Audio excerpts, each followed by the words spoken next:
Nous, ce qu'on avait envie, c'était de vivre une expérience solidaire, de vivre avec les gens, pas simplement de partir pour travailler ou pour une expérience personnelle.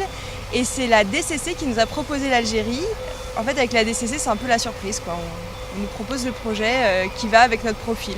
Donc nous, on a dit OK pour l'Algérie, mais on n'avait pas du tout prévu l'Algérie.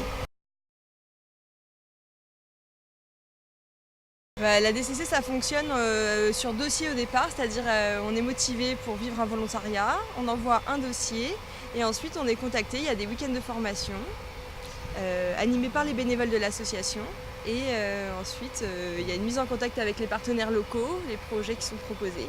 En fonction de nos compétences, de ce qu'on a exprimé d'avoir envie de faire, les continents où on avait envie d'aller, on exprime des choix assez larges.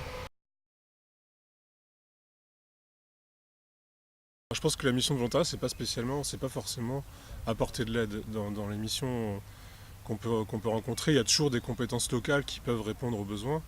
L'idée, c'est vraiment d'être dans la rencontre interculturelle et de découvrir notre culture et que les gens sur le pays, du pays découvrent aussi les Européens et les Occidentaux.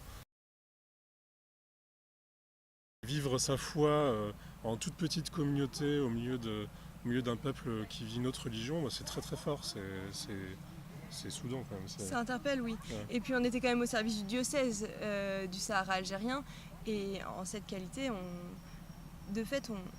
témoigne aussi de notre foi quand on est en Algérie et qu'on est identifié comme chrétien de toute manière. Mais on a découvert une église très forte, pas juste là pour avoir une présence au milieu des musulmans, être une passerelle entre les différentes cultures, entre les différentes religions.